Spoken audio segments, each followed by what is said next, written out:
வணக்கம். யூஜி கிருஷ்ணமூர்த்தியோட சிந்தனைகள் சில சமயம் புயல் மாதிரி நம்ம நிறைய நம்பிக்கைகளை எண்ணங்களை அப்படியே கலைச்சு போடும். இன்னைக்கு நாம அவருடைய உரையாடல்கள்ல இருந்து ஒரு பகுதியை எடுத்து கொஞ்சம் ஆழமா அலசி பார்க்க போறோம். ஆமாம்.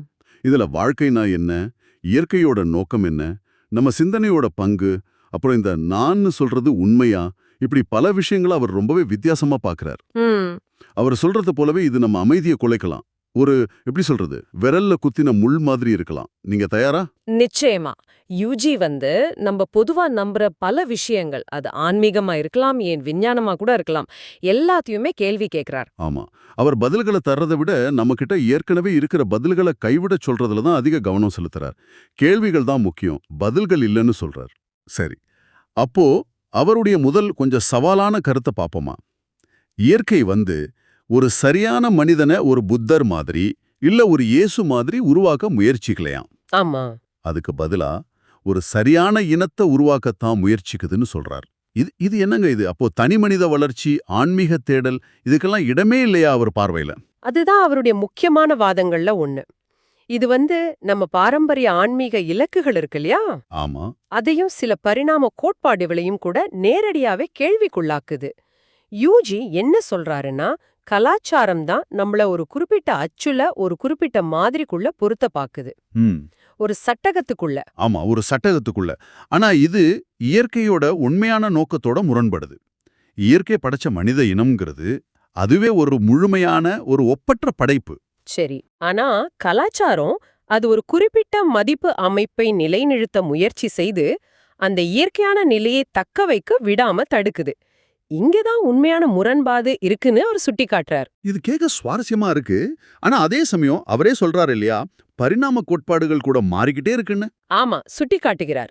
இருந்தாலும் தன்னோட கருத்தை விளக்க அவர் பரிணாமம்ங்கிற ஐடியாவை பயன்படுத்துறாரு இல்லையா.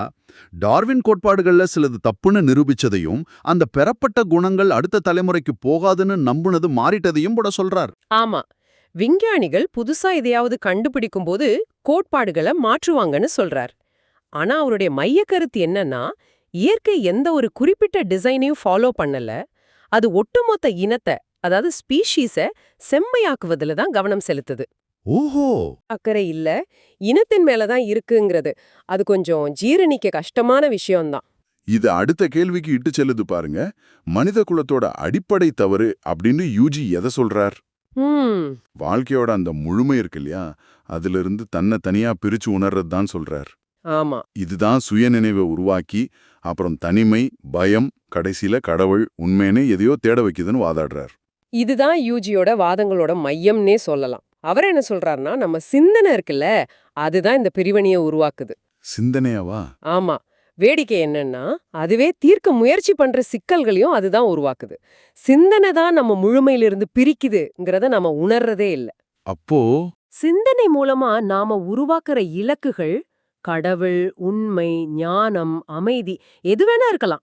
அது இந்த பிரிவினையை இன்னும் அதிகமாக்குது. இத சமாளிக்க தான் இன்ட்யூஷன், இன்சைட் மாதிரியான கருத்துக்களை கூட சிந்தனையே கண்டுபிடிச்சதுன்னு அவர் சொல்றாரு.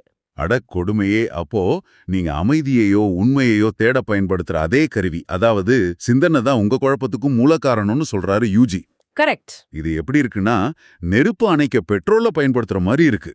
சரியா சொன்னீங்க. யதார்த்தத்தை புரிஞ்சுக்க நாம வார்த்தைகளை பயன்படுத்துறோம் இல்லையா, அதோட தோல்வியை விளக்க அவர் ஒரு உதாரணம் சொல்றாரு. ஷேக்ஸ்பியருக்கு சுமார் 4000 வார்த்தைகள் தான் தெரிஞ்சிருந்ததாம். ஆனா இன்னைக்கு நாம பல்லாயிரக்கணக்கான வார்த்தைகளை பயன்படுத்துறோம். ஆமா, நிறையா. எவ்வளவு வார்த்தைகள் இருந்தும் நம்மால யதார்த்தத்தை, வாழ்க்கைய உண்மையா புரிஞ்சுக்க முடியுதா? இல்ல. சிந்தனையால யதார்த்தத்தை பிடிக்க முடியாது. அது பிரச்சனைகளை உருவாக்கத்தான் லாயக், தீர்க்க இல்லைன்னு அவர் ரொம்ப அழுத்தமா சொல்றார். ஆனா நம்மால சிந்தனை அவ்வளவு சுலபமா விட்டுட முடியுமாங்க? அதை கேள்வி கேட்கவோ இல்ல ஒதுக்கி தள்ளவோ நாம தயாரா இருக்கோமா? அது உதவாதுன்னு தெரிஞ்சும் கூட அதுக்கு வெளியே வேற வழி இருக்கான்னு பார்க்க நாம தயாரா இல்லைன்னு தான் தோணுது. அதுதான் சிக்கலே. சிந்தனை தான் நம்ம கிட்ட இருக்கிற ஒரே கருவின்னு நம்புறோம். அதை விட்ட வேற வழியே இல்லைன்னு நினைக்கிறோம். சிந்தனை இப்படி பிரிவினைகளை உருவாக்குதுன்னு சொன்னீங்க இல்லையா, இது மதம் மாதிரி அமைப்புகளை யூஜி எப்படி பார்த்தாருங்கிறதுக்கு நம்மள கூட்டிட்டு போகுது. ஆமா, அதுக்கு வருவோம். மதத்தோட வேச்சொல்லே மூலத்தோட மீண்டும் இணையிறது, to connect back to the source அப்படிங்கிற அர்த்தம் கொடுத்தாலும் நடைமுறையில அது பிழவுகளையும் வன்முறையும் தான் உருவாக்கி இருக்குன்னு அவர் விமர்சிக்கிறாரு. ம் நம்பிக்கை மத்தவங்க கிட்ட இருந்து நம்மள பிரிக்குது. நம்ம நம்பிக்கைகளை மத்தவங்க மேல திணிக்க முடியாதப்போ அது வன்முறைக்கு வழிவகுக்குது. இது கடவுள் நம்பிக்கை, கடவுள் மறுப்பு, அரசியல் சித்தாந்தங்கள்னு எல்லாத்துக்கும் பொருந்தும்னு சொல்றாரு. இங்கு கடவுள் தேவையற்றவர் அப்படின்னு யூஜி சொல்றத கவனிக்கணும். அவர் கடவுள் இருக்காரா இல்லையான்னு விவாதிக்க வரல. ஓ, அந்த விவாதமே தேவையில்லையா? ஆமா, அந்த விவாதமே அர்த்தமற்றதுங்கிறது அவர் கருத்து.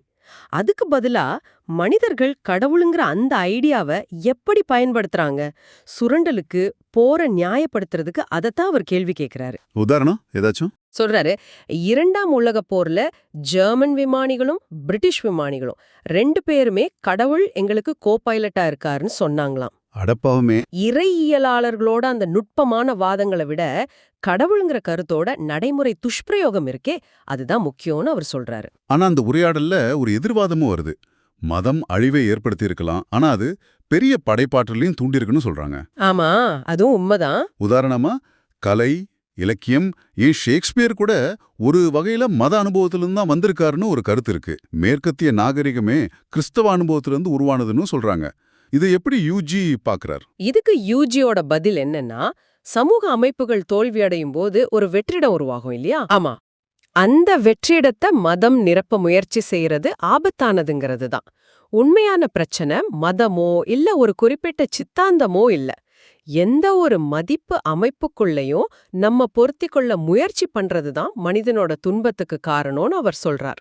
எந்த அமைப்புக்குள்ளேயுமா? ஆமா, அது மத அமைப்பா இருக்கலாம், அரசியல் சித்தாந்தமா இருக்கலாம், ஏன் ஒரு குடும்ப அமைப்பா கூட இருக்கலாம்.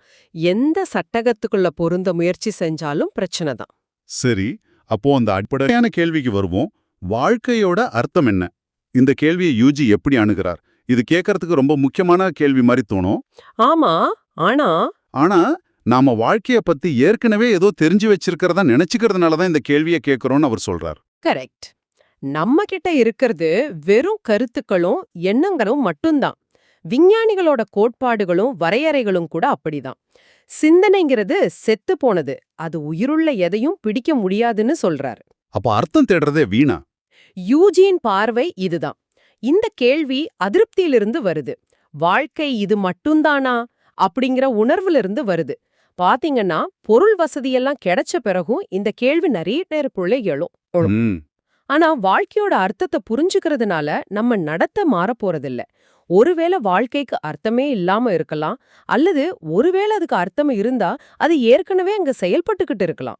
செயல்பட்டுக்கிட்டே இருக்கா? ஆமா, அத நாம உட்கார்ந்து யோசிச்சு கண்டுபிடிக்க தேவையில்லைங்கிறது அவர் கருத்து.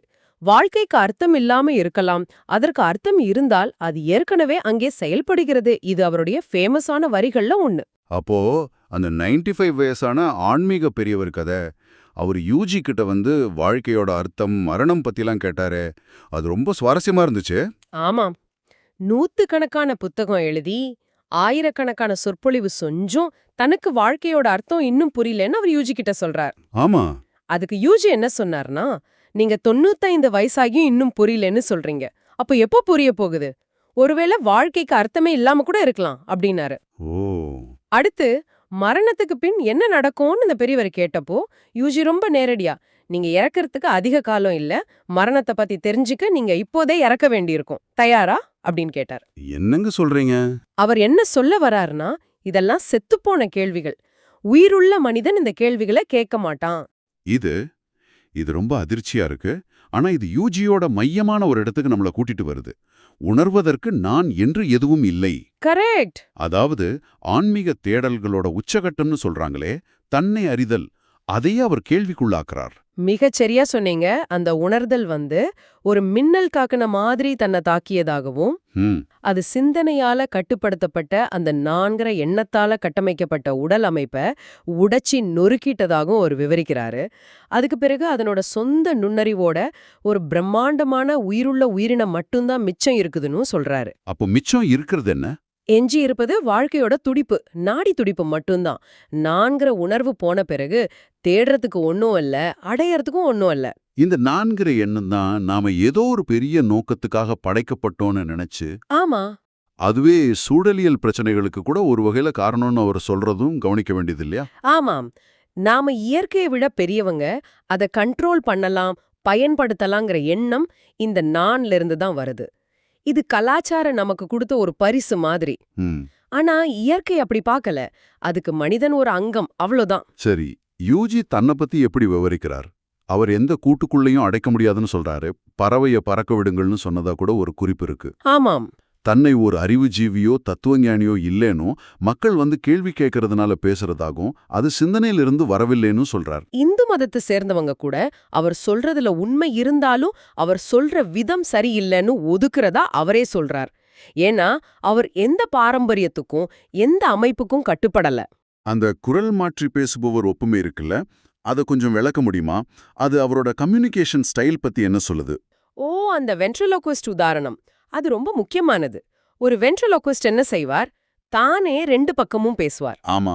ஆனா நாம் அவர் கையில இருக்கிற பொம்மை தான் பேசுதுன்னு நினைப்போம். அதே மாதிரி நீங்க கேக்குற கேள்விகள் எல்லாமே உங்ககிட்ட ஏற்கனவே இருக்கிற பதில்களிலிருந்து தான் வருதுன்னு யூஜி சொல்றார். அப்படியா? ஆமா, உங்ககிட்ட இருக்கிற அறிவு, உங்க நம்பிக்கைகள், உங்க கலாச்சாரம் இதுதான் கேள்விகளை உருவாக்குது. அந்த பதில்கள் மேல நீங்க வச்சிருக்கிற அந்த பிடிப்பு, அந்த இன்வெஸ்ட்மெண்ட், அது போனாதான் கேள்விகளும் போகும். கேள்வி கேட்கிற நீங்களும் காணாம போயிடுவீங்க. ஓஹோ. கேள்வி கேட்கிறவர் பதில்களை தவிர வேறில்லைன்னு சொல்றாரு. ஆனா நம்ம பதில்களை விட நம்ம தயாராக இல்லைங்கிறது தான் உண்மை. அப்போ உண்மையான உரையாடல், கம்யூனிகேஷன்ங்கிறது சாத்தியமே இல்லையா ஒரு பார்வையில? யூஜி என்ன சொல்றாருன்னா, பகிரப்பட்ட அறிவு, ஷேர் நாலேஜ் மூலமா தான் தொடர்பு நடக்குது. அது தவிர தனிப்பட்ட முறையில ஒருத்தர் இன்னொருத்தருக்கு எதையும் கடத்த முடியாது. அவர் தன்னை ஒரு கம்ப்யூட்டர் மாதிரி சொல்றார். கம்ப்யூட்டர் மாதிரியா? ஆமா, நீங்க ஒரு கேள்வி கேட்டா அதுக்குரிய பிரிண்ட் அவுட்டை அவர் தருவார், அவ்வளவுதான். அவருக்குன்னு தனிப்பட்ட சுயபிம்பம், செல்ஃப் இமேஜ் கிடையாது. புலன்கள் தனித்தனியா சுதந்திரமா வேலை செய்து அதை ஒருங்கிணைக்கிற ஒரு மையம், அதாவது நான் இல்ல, உலகங்கிறதே நம்ம மேல திணிக்கப்பட்ட ஒரு யதார்த்தம். இதுதான் அவர் பார்வை. இது நேரம் பத்தின அவருடைய கருத்தோட எப்படி பொருந்தது? நாம வேறொன்றாக இருக்க முயற்சி பண்றதால தான் நேரத்தை உருவாக்குறோம்னு சொல்றாரு. ஆமாம், இப்ப இருக்கிற நிலையை ஏத்துக்காம நாம ஞானம் அடையணும், அமைதி அடையணும், மாறணும், இப்படி நம்ம நினைக்கிறதால தான் எதிர்காலம்னு ஒரு ஐடியாவை நாம உருவாக்குறோம். இதுவும் சிந்தனையோட வேலை தான். சிந்தனை எப்போதுமே தன்னை தானே பாதுகாத்துக்கத்தான் முயற்சி பண்ணும். அது தனக்குன்னு ஒரு எல்லையை உருவாக்கிக்கிட்டே இருக்கும். அதனால தான் யூஜி சிந்தனை அதோட இயல்பிலேயே, அதோட செயல்பாட்டிலேயே ஃபாசிஸ்ட் தன்மை கொண்டதுன்னு சொல்றாராம். அது ரொம்ப ரொம்ப கடுமையான வார்த்தையாச்சே. ஆமா, அது ரொம்ப கடுமையான, அதிர்ச்சி ஊட்டக்கூடிய வார்த்தை தான். ஆனா இங்க ஒன்னு புரிஞ்சுக்கணும். யூஜி ஃபாஷிசம்ங்கிறத நேரடி அரசியல் அர்த்தத்துல பயன்படுத்தல. அப்போ என்ன அர்த்தம்? சிந்தனையோட இயல்பான குணம், அதாவது தன்னை சுற்றியுள்ள எல்லாத்தையும் இறுக்கமா கட்டுப்படுத்துறது, தனக்குன்னு ஒரு எல்லைய வகுத்துக்கிட்டு அந்த எல்லைக்கு வெளியே இருக்கிற எதையும் வேறு அல்லது எதிரின்னு பார்த்து அந்த எல்லைய ரொம்ப தீவிரமா பாதுகாக்கிறது. இந்த குணத்தை விளக்கத்தான் அவர் அந்த வார்த்தைய பயன்படுத்துறார். ஓ, சரி சரி. சிந்தனை எந்த மாற்று கருத்தையும் தனக்கு அப்பாற்பட்ட எதையும் சகிச்சுக்காதுங்கிற அர்த்தத்துல சொல்றார். சரி, இந்த ஆழமான கொஞ்சம் சவாலான உரையாடலோட சில முக்கிய அம்சங்களை தொகுத்து பார்ப்போமா? பார்க்கலாம். இயற்கை தனி மனிதர்களை இல்ல, இனத்தை முழுமையாக்குறதுல தான் கவனம் செலுத்துது. நம்ம சிந்தனை தான் பிரிவினையையும் அதனால வர பிரச்சனைகளையும் உருவாக்குது. ஆமா, வாழ்க்கையோட அர்த்தம்னு தேடுறதே அர்த்தமற்றது. ஏன்னா சிந்தனையால உயிருள்ள எதையும் அறிய முடியாது. கடைசியா ரொம்ப முக்கியமா உணரக்கூடிய, அறியக்கூடிய நான்னு ஒண்ணு உண்மையில இல்ல, அது கலாச்சாரம் உருவாக்குன ஒரு மாயை. மிகச்சரியா தொகுத்தீங்க. யூஜி நம்ம முன்னாடி வைக்கிற உண்மையான சவால் இதுதான் நினைக்கிறேன். நீங்க ரொம்ப உறுதியா பிடிச்சுக்கிட்டு இருக்கிற உங்க பதில்களையும், உங்க தீர்வுகளையும், உங்க நம்பிக்கைகளையும் அதையெல்லாம் கைவிட முடியுமா? கஷ்டமான கேள்வி. ஆமா, கேள்வி கேட்க நீங்க பயன்படுத்துற கருவியையே, அதாவது உங்க சிந்தனைய உங்களால கேள்விக்குள்ளாக்க முடியுமா? இது நிச்சயமா சுலபமான காரியம் இல்ல. அது பெரிய அமைதியின்மையை கூட உருவாக்கலாம். சரி, இறுதியா நீங்க யோசிக்கிறதுக்காக ஒரு கேள்வி. சிந்தனை இயல்பாவே தன்னைத்தானே பாதுகாத்து எல்லைகளை உருவாக்கிக்கிட்டு ஒரு மாதிரி பாசிஸ்ட் தன்மை கொண்டதா இருக்குன்னு யூஜி சொல்றாரு இல்லையா? ஆமாம். நம்ம உலகத்தை பற்றிய புரிதலையும் மற்றவங்களோட நம்ம உறவுகளையும் வடிவமைக்கிறது இந்த சிந்தனை தானா? உங்க சொந்த புரிதல்ல நீங்க அறியாமலேயே இப்போ எந்த மாதிரி எல்லைகளை உருவாக்கி பாதுகாத்துக்கிட்டு இருக்கீங்க? எதை உங்க சிந்தனை வேறு அல்லது தவறுன்னு முத்திரை குத்தி தள்ளி வச்சிருக்கு? இத பத்தி நீங்களே கொஞ்சம் யோசிச்சு பாருங்க.